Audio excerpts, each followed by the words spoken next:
Hey there, welcome back to my channel. My name is Angel and today I want to do a little bit of a wrap up for October. I read quite a few books, not all of them like favorite books of the year or anything, but I had a really fun time with a lot of them. Some good smut this month, as well as some actual physical books like regular novels that I read, which isn't super common for me anymore, so I was kind of proud of myself. And we're just gonna go chronologically. So the first one that I read this month was Nailbiter Volume 8, and this is one of the Nailbiter Returns books, the graphic novels, because this series started out as just Nailbiter, and I believe it is now officially done with the exception of like a mini like anthology series that's going to happen later. But this is a really interesting series. It's about a town that has serial killers. Like there's just an unexplainable amount of serial killers. This one finally started to get really interesting because I wasn't fully invested in the Nailbiter Returns version, but it finally started to pick up, and then I found out from my boyfriend Jose that it's over. Volume 2 of Fangs came out, to BL vampire manga, and so I reread Volume 1, gave it 4 stars, and then I read Volume 2, which was 5 stars. In this version of vampirism, it's very romanticized and horny, for lack of a better word, because you want to like pair up with another vampire so that you're not just feasting off humans, like you're able to somehow sustain yourself off of each other's blood. And then I got to read Nona the Ninth by Tamsin Muir, and I gave this a 4 to 5 stars. I buddy read this with Michelle, and Michelle talked a lot more about it on her channel. It's so different than the rest of the book. I feel like every single book feels like an anthology installment in a series. This one specifically is about a character named Nona, and she is not really remembering who she is. And I felt like you got to hear so much about this very different world than what we saw in books 1 and 2. We couldn't tell the entire time if we were loving or hating it. It got to a point where we were just so frustrated with trying to speculate about who these characters were and what history was being resolved or discovered that we just like couldn't fathom giving it 5 stars. And I really liked the book, but as Michelle mentioned in her wrap up and her thoughts about it, it just didn't feel like it was 100% necessary. And then I read a sequel that I really enjoyed. This was Tentacles and Triathlon, and it's by Ashley Bennett, and I gave this a 5 stars. It is a male-male romance, monster romance, gym kind of romance. So we have our 2 main characters. One of them is I think he's just like kind of like a sea monster, or he has tentacles. Yeah, he has tentacles. He's kind of like an octopus man.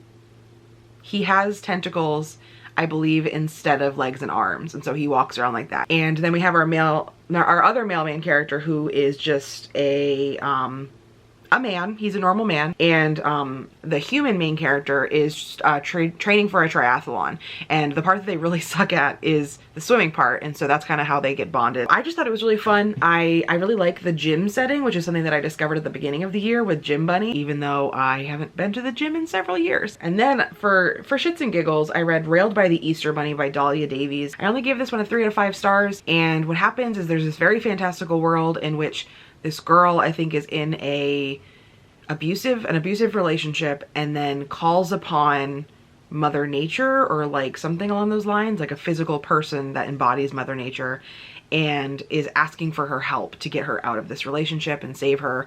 And so in order to give her that gift, she says that the woman needs to have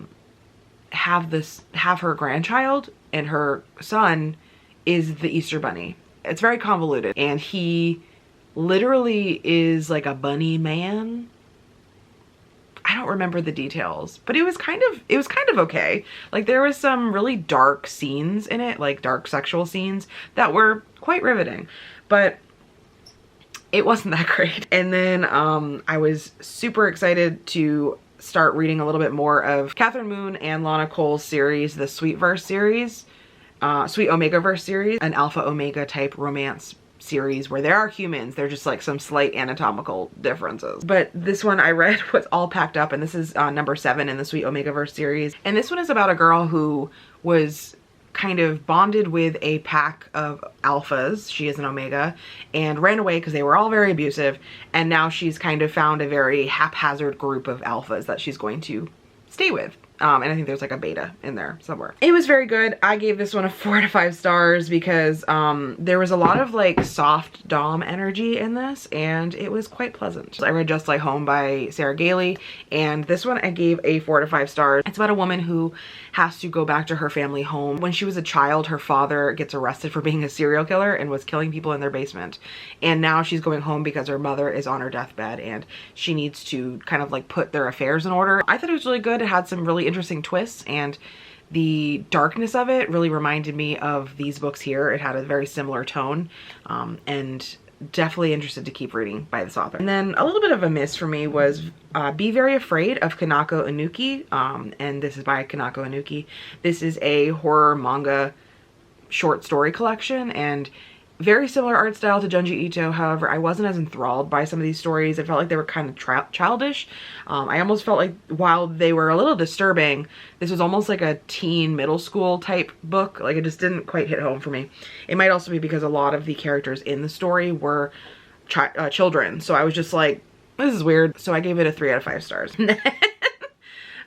Just for laughs, I found a few books off of Book Talk that were talking about like sexual, like smutty books that dealt with balloons or balloon animals, and discovered Squeak, A Twisted Tale by Vera Valentine. I gave this a 3 out of 5 stars. It was a very short Kindle Unlimited book that I immediately told Wheezy about, and it is about these 2 balloon animal men. They are literally like shapeshifters between balloon animals and human men, and they work for a carnival, and they meet a girl, and there's like a little bit of a throuple type relationship that develops. Very, very messed up, but also very interesting. I will say the originality behind some of these sexual moments was a little too much for me, but also still very hot, so it was a little confusing. And then I also caught up a bit on Jurassic League. I can't think of their name, but you know, like Batman and Superman and Aquaman and all of these DC characters. It's them, but they're dinosaurs. And so I read issues 5 and 6, which is the end of this series, and I gave them both 3 stars because I don't quite enjoy superhero books, like traditional superhero books anymore. I actually more like villain stories or just like horror in general, as you can tell by liking Nailbiter. But it was still really fun, and I really liked the creativity they did with like changing these very well-known superheroes into dinosaurs. A few more sequels. I read Kaiju number 8 volume 4, and I gave this a 3 out of 5 stars. Kaiju number 8 is a series about a character that discovers that he is a kaiju, like he's a human, but he turns into a kaiju. At the same time, in the beginning of the series, he has been recruited to be a kaiju fighter, like an actual soldier against kaiju that are infiltrating the city. And so there's obviously a lot of a mixed bag of motivation there, but it's really interesting, and it's a very fun action-based series. And then I also read Semmelperus Volume 2. This series took a hard turn for me. I do not want to continue this series at this point. I gave this one a 3 out of 5 stars. This is a Yuri, so like girl romance manga, which also has kaiju fighting people in it. However, there's some very questionable / just gross relationships between the female kaiju fighters, one of them being underage, and it was just very icky, got very weird, and I just wasn't a fan anymore. So. And then back to some more Lana Cole. Now that I was motivated by All Packed Up, I read Fighting Instincts by Lana Cole. This is book number 5 in the Sweet Omegaverse series. You don't need to read them in order. This deals with a male main character, a male Omega, which is like semi-rare in these types of series. I feel like it's a lot of reverse harem stuff. So you get a lot of like female characters with a lot of men around them. He isn't packed up, like he just wants to be on his own, and he's a fighter. He actually does boxing, I believe, or just like, maybe it's just like MMA type, like I think there's just like street fighting kind of stuff. Like it's not actually sanctioned, it's quite illegal. He doesn't have a pack because he's been obsessed with his best friend from like when they were kids, Elise, and she's another Omega, and so it's very out of the norm for them to stay in their own kind of bundle together. I just love that series so much. And then 2 more books here. The first one being Our Not So Lonely Planet Travel Guide Volume 1 by Monet Sarai. This is a manga that I don't think I'm going to continue the series because it was a little too like internalized homophobia-y for me. So it's about these 2 characters who you don't find out until like midway through that they're actually dating. Like you just think they're friends. They are going on a round trip to all these different destinations, and you get to see them go to a few different ones and experience the food and like meeting new people and strangers. And like overall it was very sweet, but I just didn't like the internalized homophobia about like being ashamed to that extent, especially when your partner is like just so willing. Like, I know it's a story, but it still was really irritating. And then the last one I read was Dark Harvest by Norman Partridge. I gave this one a 4 to 5 stars. And this one actually was going to be, I think, the last Spooky Bitches Book Club pick from forever ago. And I never got to read it because it was just a little slow for me. But when I read it this time, it just like, it clicked. Like, I loved it. This is a story about a town that every year they have this boy, this like creature that is pretty much just a body made out of like roots and branches and things, and his head is a jack-o'-lantern. A boy in the town needs to hunt down this creature and kill it,